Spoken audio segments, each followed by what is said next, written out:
Bonjour à tous, je m'appelle Sophia et je suis très heureuse de vous retrouver pour une nouvelle vidéo. Aujourd'hui, je vais vous parler des énergies principales pour la nouvelle lune en balance dans l'axe Bélier-Balance pour la période du 13 au 26 octobre. Juste avant d'entrer dans le vif du sujet de cette vidéo, je tenais à vous faire savoir que le dernier numéro de Holistic Magazine est maintenant en ligne. C'est un magazine online qui est totalement gratuit et que vous pouvez accéder en allant sur le site qui va s'afficher là sur l'écran ou alors en cliquant dans le lien qui se trouve en barre d'infos. Ce numéro est celui de l'automne, il est consacré au changement. Vous y trouverez énormément de beaux articles inspirants écrits par des écrivains, des thérapeutes, des artistes, des astrologues.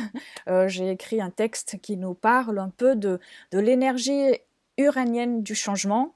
Donc je vous le conseille. Holistic Magazine, c'est parfait pour lire tout le long de la saison. Sous la couette bien chaude, pourquoi pas.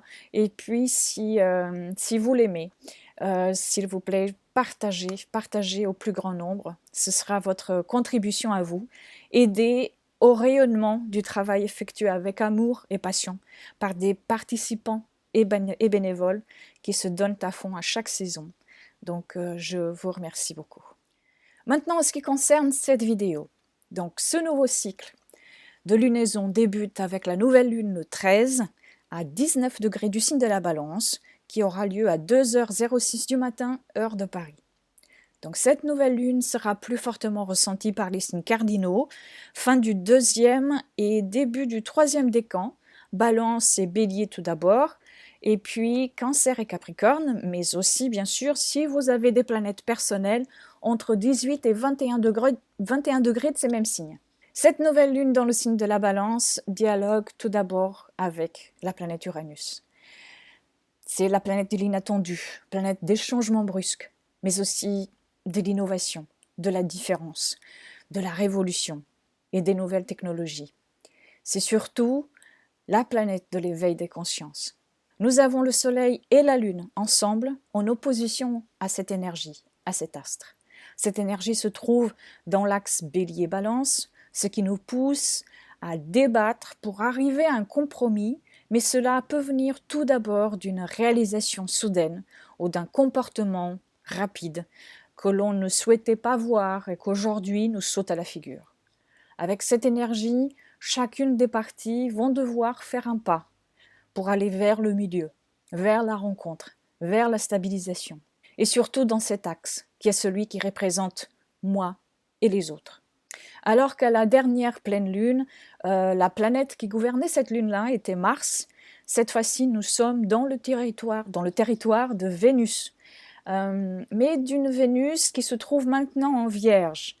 Notre perception émotionnelle dans les domaines des relations, de notre créativité, de nos valeurs et de nos envies seront celles qui seront soit dans la dévotion ou le jugement, celles du temps du tri ou du chaos, ou encore celles de la raison ou du cœur. Et cela pourra être encore plus parlant au fur et à mesure que Vénus approche l'opposition aussi à Neptune le 17. Il y aura peut-être de la projection en ce qui concerne l'amour, on projettera sur les autres, sur l'autre, ce qui n'est pas encore résolu en nous-mêmes, et cela pourra soulever un manque de confiance qui s'alimente de nos déceptions, de nos désillusions, de nos comparaisons, de nos sensibilités et vulnérabilités. Ici, il nous faut accepter de lâcher ou de nettoyer certaines manières d'agir, de penser, qui nous renvoient encore et toujours au même sentiment d'insécurité. Donc l'idée, c'est de se demander d'où vient-il, d'où vient ce sentiment d'insécurité. Ne pas rester dans la plainte, qui ne fait que continuer le même schéma que l'on connaît déjà. Donc cette période est d'ailleurs une bonne période pour ramener à la surface ce qui est bien enfoui à l'intérieur, surtout quand cela se fait par une pratique artistique ou spirituelle. Donc vous serez plus concerné par ce transit Vénus-Neptune, opposition de Vénus-Neptune, si vous avez des planètes personnelles entre 6 et 7 degrés de la Vierge ou des Poissons. Mais ce que cette nouvelle lunaison en Balance vient nous dire, c'est justement de trouver l'équilibre dans la dualité qui peuple notre intérieur et notre extérieur. De trouver des accords entre soi et puis entre soi et les autres. Tout ne pourra jamais être exactement à la hauteur de notre seul désir. Nous vivons dans un monde interactif, dans un monde où chacun d'entre nous a son opinion et qui vient de son vécu, de ses croyances, de son éducation, etc. Et nous créons sans cesse avec l'inattendu, avec nos propres projections et celles des autres. Cette lunaison nous incite donc à recréer, à reformuler avec ce qui est soudainement mis devant nous, Uranus, et non pas à devoir dénigrer ou anéantir l'autre ou les autres pour faire valoir notre propre pensée, nos actions, notre ego, etc. Et ce n'est pas non plus une bonne période, une bonne idée d'investir pour la énième fois le rôle de victime dans l'attente d'un peu de reconnaissance qui expirera de toute façon dans les minutes suivantes et qui n'aura servi qu'à nourrir notre propre manque d'auto-estime. Car pendant cette lunaison et puis pendant presque tout le reste du mois d'octobre, nous allons avoir cette belle énergie forte et créatrice de Jupiter en trigone à Pluton. Et si je pouvais synthétiser ce message-ci en une seule phrase, cela serait peut-être: pour accéder à la croissance et à l'évolution, j'accepte le pouvoir destructeur, mais ô combien régénérateur de la transformation. Et comme cela se passe entre la Vierge et le Capricorne, 2 signes de terre, je rajoute, car c'est de cette manière que l'on arrivera à la concrétisation. Vous ressentirez plus fortement ce trigone si vous avez des planètes entre 12 et 14 degrés de la Vierge ou du Capricorne. Donc même si pendant ce nouveau cycle lunaire, certains d'entre nous vont ressentir des énergies rapides qui peuvent être déstabilisantes ou innovantes, cela dépend surtout du regard de celui qui voit. Quelques-unes des questions à se poser sont: est-ce qu'il m'est demandé aujourd'hui d'agir différemment? Est-ce que pour me sentir fort, dois-je attaquer, comparer et calomnier? Suis-je en train d'utiliser mon énergie là où elle pourrait être constructive? Dois-je sans cesse lutter pour me sentir entendu, valorisé, etc. Et si oui, pourquoi ça? Quelle est ma responsabilité là-dedans? Et maintenant, comment repenser tout ça autrement, sans m'identifier aux émotions qui me traversent? Dans les 2 semaines qui vont nous amener à la pleine lune du 27 octobre, nous allons avoir des dialogues planétaires emplis d'espoir et de possibilités. Le 13, nous avons Mercure, maintenant qu'il est sorti de sa rétrogradation. Il va être maintenant en dialogue harmonieux avec Saturne. Les informations, les messages, les éclairages de ces dernières semaines de rétrogradation peuvent maintenant être analysés et peuvent même inspirer l'ouverture d'échanges, de conversations ou de collaborations fructueuses. Si cela ne vous concerne pas, c'est que c'est peut-être entre le moi et le soi, entre la pensée rationnelle et votre être supérieur. Donc l'idée ici, c'est d'écouter nos dialogues internes et puis commençons à changer ce qui doit l'être pour arriver à vivre le plus possible une philosophie de vie qui soutient l'équilibre dont on a besoin. Mais tout en sachant qu'il y aura toujours des hauts et des bas, comme partout, et c'est normal. Du 16 au 26, toute une panoplie d'aspects vraiment très intéressants vont venir nous pousser à la concrétisation. Dès le 16, c'est au tour de la planète Mars de venir rejoindre Jupiter dans ce beau trigone à Pluton. L'énergie de Mars sera décuplée par le contact de Jupiter et nous apporte la possibilité d'être dans le courage, le courage nécessaire pour pouvoir faire face à des transformations qui peuvent nous sembler de prime abord irréalisables. Avec Pluton, Mars en trigone fait revivre les énergies régénératrices du Scorpion toute l'énergie au complet du Scorpion, où le soleil va d'ailleurs entrer très bientôt. Donc cette deuxième partie du mois peut se révéler intense, c'est vrai, et éveiller des peurs et forces intérieures puissantes qui doivent être utilisées au profit d'un objectif par un conduit valable. Et dans ce cas-là, elles peuvent alors ouvrir le chemin de l'ombre à la lumière. Et tout ceci, bien sûr, également au niveau collectif. Les forces de transformation du moment nous offrent la possibilité d'évolution. Comme cela se passe en signe de terre, et nous parlons de deux planètes qui ont comme symbolique la conquête de nouveaux territoires, Mars, et la métamorphose, Pluton.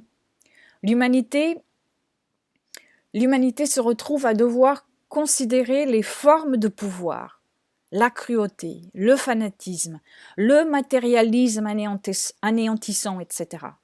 En espérant que les énergies de la lunaison balance pousseront l'humanité à s'engager, mais avant tout à s'engager envers la recherche de la paix et de l'égalité. Et puis comme Jupiter est là pour augmenter le tout, cette période sera gouvernée par la foi en une action de régénération qui pourra aussi passer par une phase de destruction. Et c'est la symbolique du Scorpion. Le phénix doit toujours renaître, mais de ses propres cendres. C'est une belle période de grand espoir de renouveau. Mais il va falloir vraiment faire quelque chose avec cette énergie puissante. Vous ressentirez plus fortement les aspects entre Mars, Jupiter et Pluton si vous avez des planètes entre 12 et 14 degrés de la Vierge ou du Capricorne. Entre le 23 et le 26, Vénus vient rejoindre également ce trigone à Pluton. Mars n'est déjà plus là et Jupiter s'est avancé un tout petit peu, mais la conjonction entre Vénus et Jupiter est d'ores et déjà commencée et sera donc effective le 26. Donc, ici, c'est toute la beauté de cette période unique. Le balai incessant dans le ciel entre le signe de la Vierge, la moisson, et celui du Capricorne, l'essentiel. Entre une énergie qui s'adapte et une autre qui sait qu'il faut surtout entreprendre. Donc ces deux énergies se comprennent et peuvent construire à partir de cette graine de l'essentiel qui a été plantée dans les cœurs. Vénus nous propose maintenant ce qu'elle a entamé cet été au moment de sa rétrogradation, une transformation des relations, de celles que nous avons avec nous-mêmes tout d'abord et ensuite celles que nous vivons avec les autres. Mais cela ne peut arriver que si nous ne nous dispersons pas, si nous ne nous laissons pas partir dans les profondeurs avec Hadès, Pluton, tout comme dans l'histoire d'Hadès et Perséphone. Donc pour véritablement aimer, nous ne pouvons pas nous laisser tenter par la possession, car elle ne pourra jamais définir l'amour.